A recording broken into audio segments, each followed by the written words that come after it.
Hello guys, welcome back to my channel Supriya Bengali ব্লগে তোমাদের সবাইকে স্বাগত।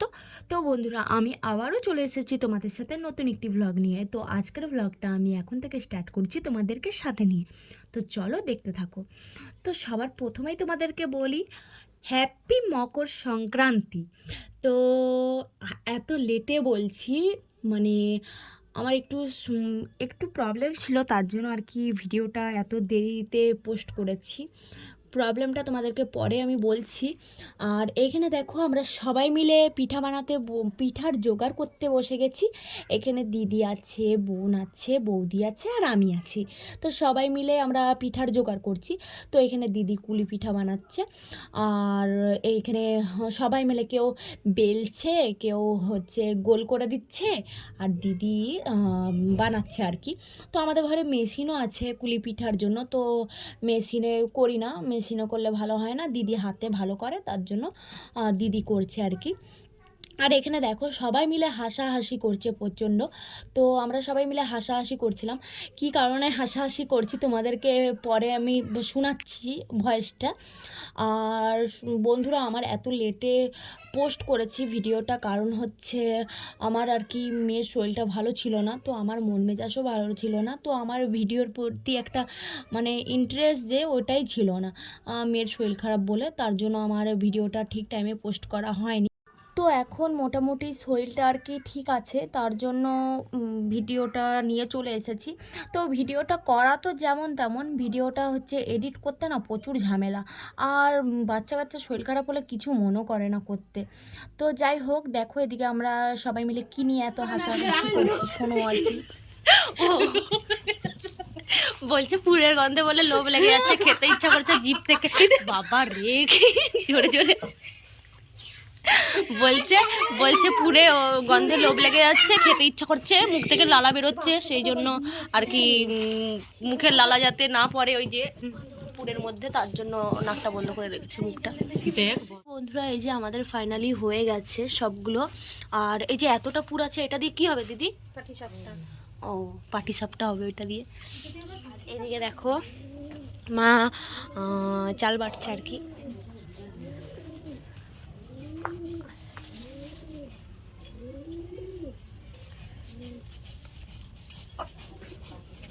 দুধের হাঁড়ি উনানে বসে আছে। এটা দুধের হাঁড়ি।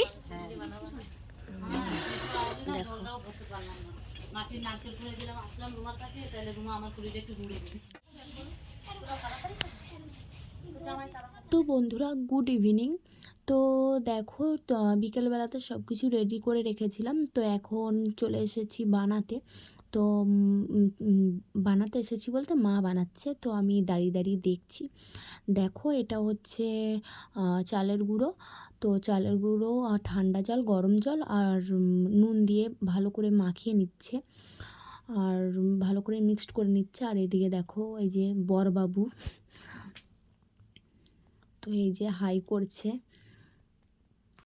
তো এই পিঠাটাকে আমরা সাজ পিঠা বলে থাকি, সাজের পিঠা আর কি। তো তোমরা কি বলো অবশ্যই আমাকে কমেন্ট করে জানাবে। তো দেখো, এটাতে হচ্ছে মা প্রথমে মানে ওই যে ওই জায়গাগুলোতে ওই শ্বাসটাতে আর কি মা প্রথমে বেগুনের পিছন দিকটা আছে না, ওই যে বোটটা, ওই বোটটা দিয়ে তেল মাখিয়ে নিচ্ছিল। তারপরে পিঠাগুলো দিয়ে দিল, তো মানে চালের গুঁড়োটা দিয়ে দিল ওইটা। তো পিঠাগুলো সত্যি খুব সুন্দরভাবে উঠেছিল। আর এইদিকে দেখো মা যে ঢাকা দিচ্ছে শ্বাসটা। তো আমি মাকে বারবার জিজ্ঞাসা করছিলাম যে কখন উঠাবে, কখন উঠাবে। মা বলছে ঠিক টাইম হলে আমি উঠিয়ে দেবো। তো আমি মাকে বারবার জিজ্ঞাসা করছিলাম, না বলো আমাকে 5 মিনিট 10 মিনিট, তবুও আন্দাজ করে মা বলছে আমি ঠিক উঠিয়ে দেবো। তারপর মা যখন উঠালো দেখলাম মানে হয়েই গেছে। আমি বলি কী করে বুঝলে বলো না আমাকে, কত মিনিট মানে কী করে বুঝলে, একটা আনুমানিক তো আন্দাজ থাকে না। বলছে করতে থাকলে তুমিও জানবে, করো তাহলে দেখো জানতে পারবে।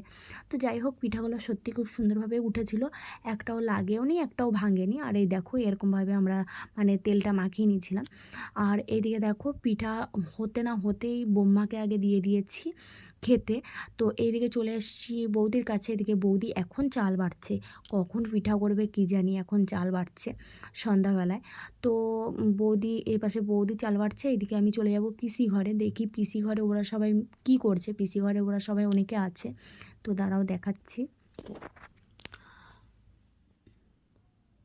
তো দেখো, এই যে পিসি ঘরে চলে এসেছি। এখানে আছে পিসি আছে, দিদি আছে, ভাইজি আছে। তো এরা সবাই মিলে পিসি দিদি আর ভাইজি পিসিকে হেল্প করছে। তো পিসি একা বলে, তো আমার পিসি দেখো কত সুন্দরভাবে সব ডেকোরেশন করেছে পিঠার।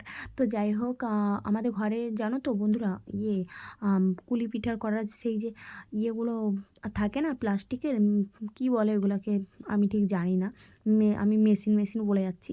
যাই হোক, ওইটা আছে, কিন্তু ওটাতে আমাদের মনে হয় যেন ভালো হয় না, হাতেই ভালো হয়। তার জন্য দিদি খুব সুন্দরভাবে কুলিপিঠা করতে পারে আর কি, তার জন্য মুড়তে পারে কুলিপিঠার মুখগুলো। তার জন্য দিদি মানে কুলিপিঠাগুলো করে দিচ্ছে আর কি। আর তো ওইদিকে পিসি ঘর থেকে চলে আসছি আমাদের ঘরে। দেখো এদিকে মানে সাজের পিঠাগুলো সব হয়ে গেছে, কতগুলো শুকনো রাখা হয়েছে গুড় দিয়ে খাওয়ার জন্য। আর এদিকে দেখো দুধে ভিজানো হয়ে গেছে, এখানে দুধ আছে আর গুড় আছে, কোনো চিনি দেওয়া হয়নি। তো দুধে ভিজিয়ে দেওয়া হয়ে গেছে, ভিজাতে দেওয়া হয়েছে। আর এইদিকে হচ্ছে এগুলো হচ্ছে কুলি পিঠাগুলো ভেপে নিচ্ছে। তো তোমরা কোথায় মানে যারা যারা দেখছো, তোমরা এই পিঠাগুলোকে কি কি নামে বলো, কি কি বলে চেনো তোমরা, অবশ্যই আমাকে কমেন্ট করে জানাবে। আর এইদিকে দেখো মা বাইরে বসে উনানে পাটিসাপটা করছে। আর এদিকে আমার মেয়ে ঘুম থেকে উঠে গেছে, ঘুম থেকে উঠে তার ঠাম্মির কোলে বসে আছে। তো আমরা এই যে মা যেই পিঠাটা এখন বানাচ্ছে, এটাকে হচ্ছে আমরা পাটিসাপটা বলি। তো আমার পিঠের মধ্যে এই পাটিসাপটাটা খেতেই ভালো লাগে, আর কোনো পিঠা অতটা ভালো লাগে না। যাই হোক, তোমরা যারা যারা দেখছো অবশ্যই আমাকে কমেন্ট করে জানাবে তোমাদের কোন পিঠাটা ভালো লাগে খেতে, আর কোন পিঠাটা তোমরা কি নামে তোমরা আর কি চেনো আর কি। আমরা এখানে এটা হচ্ছে পাটিসাপটা, ওটা হচ্ছে সাজের পিঠা, আর অনেকে পুলি বলো, তো আমরা এখানে কুলিও বলি পুলিও বলি। তো যাই হোক, পিঠেগুলো খুবই সুন্দর হয়েছিল খেতে। আর দাঁড়াও, আরও একটা জিনিস দেখাচ্ছি। এই দেখো এই পুরটা আমার মেয়ে খাওয়ার জন্য প্রচুর কান্না করছিল, আর ওর শরীরটা না ভালো মানে ভালো ছিল না। তো ওইটাই খাবে বলে কান্না করছিল, তো ওটা খেলে পেটে ব্যথাও হবে, তার জন্য ওকে দিইনি, তার জন্য অনেক কান্না করছিল। তো বন্ধুরা, পিঠেগুলো সব মা দিদি মিলেই করলো, আর আমিও হেল্প করলাম। প্রথম দিকে আমিও একটু হেল্প করেছিলাম, তো আর আমি দাঁড়িয়ে দাঁড়িয়ে দেখছিলাম পরে। যাই হোক, এইখানে আমাদের পাটিসাপটাও সব হয়ে গেছে। আর ওইদিকে দিদি ঘরের ভিতরে গ্যাসে একটাতে পুলি পিঠেগুলো দুধে দিয়ে দিয়েছে, আর একটাতে ওই যে সাজের পিঠাগুলো দুধে জাল দিচ্ছে আর কি। তো যাই হোক, আমাদের পিঠে করা কমপ্লিট। তো দেখো এদিকে আমার মেয়ে বসে বসে পিঠে খাচ্ছে। তো সোনা এত কান্না করছিল না নারকেলের পুরটা খাওয়ার জন্য, তো ওকে ওই যে থালায় দেখতে পাচ্ছ প্লেটে ওই এক ছিটটাই দিয়েছি নারকেলের পুর, আর ওই যে পিঠাটা ওর মধ্যে কোনো নারকেল নেই। তো যাই হোক বন্ধুরা, তো চলো আজকের ব্লগ আমি এখানে শেষ করছি। আবার পরের দিন দেখা হচ্ছে নতুন কোনো ব্লগ নিয়ে। তো ততক্ষণ পর্যন্ত তোমরা সবাই ভালো থেকো, সুস্থ থাকো। তো আজকের মতো টাটা। আর ভালো লাগলে লাইক কমেন্ট শেয়ার করে দিও, আর সাবস্ক্রাইব করে আমার পাশে থেকো। তো এখন গুড নাইট সবাইকে।